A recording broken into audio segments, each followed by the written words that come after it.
Ciao Paisani and greetings from PS 59 in Manhattan, New York. Pat and I are about to go in and experience an Italian cultural lesson unlike anything we've ever seen before. We've brought you to our favorite cities and highlighted some of the best cuisine and customs in the Italian-American world. But today, we're grabbing our backpacks and lunchboxes and going back to school for a visit with one of the shining stars of the New York City public school system. I'm Teresa Quaranta. I'm a District 75 New York City public school teacher in a 12-on-1 classroom setting, and I created an Italian heritage unit for special ed children. Born in the Bronx and raised under the kind of Italian-American upbringing that we're all lucky to know so well, Maria has long felt the call to serve, both by doing the work of angels in our community and by spreading our culture to places we'd never even dreamed of. And after a brief start to her professional life in the world of corporate accounting, Miss Maria eventually landed exactly where she belongs. I joke that I had a 25-year-old midlife crisis. It was a quarter-century crisis. So I always, during high school, volunteered at my church with special education, teaching CCD to children with autism. And actually the student that touched me was Italian American. He was crying, having a lot of separation anxiety from his mom, refused to go in. And I sat with Luciano and I kind of made a deal. I said, I promise you, Mom's I'll come to pick you up to go home within the next hour. I was praying to God that nothing happened. So he came in and he just really, from that moment, moves me. I did go on to EY, worked in real estate construction tax for about 2 years.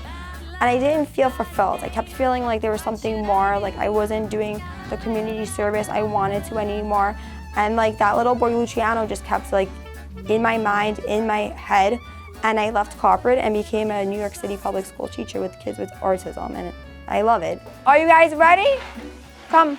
Whether she's teaching the tarantella or how to stay on the right side of controversial topics, No pineapple on pizza! Maria is certainly leaving her mark on the world. And like so many of those whom we're fortunate enough to meet, it's a journey that started and is still fueled by a one-of-a-kind, good old Italian-American backdrop. I do this in honor and legacy of my grandparents. Their whole thing was, you can, with education, change the world. No one can take it from you. The clothing, someone can take. Your bank account, they said perhaps maybe they'll take it on you, the government. But your education, no one can take that knowledge. And when my grandparents came here, they struggled a lot with the language. I know my nonno said he couldn't speak Italian at one point, and he struggled a lot. So I feel like for me, that upbringing, being raised until I was 22 when he passed, I had fig trees growing with him, tomatoes. I was his little girl picking me up from high school, having those conversations really ingrained in me, that Italian heritage, the commitment to education is going to change the future.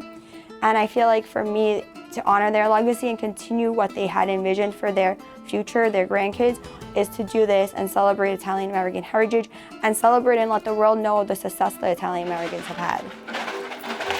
Give yourself a clap.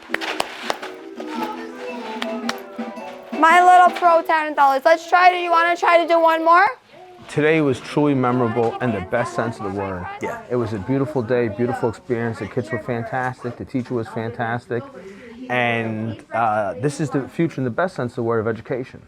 I love the fact that somebody who we met through listening to the podcast and watching these videos is doing something so special. Who always says we have the gold standard of listeners. You do. Thank you. Know. We've got a great audience. And Maria Teresa has done a fantastic job, and really this is kudos out to her for these are the kids who are leading they're Italian-American future leaders. Absolutely, they sure are, and we're proud to be part of this and happy to have been here. So thanks for watching. We'll see you next time.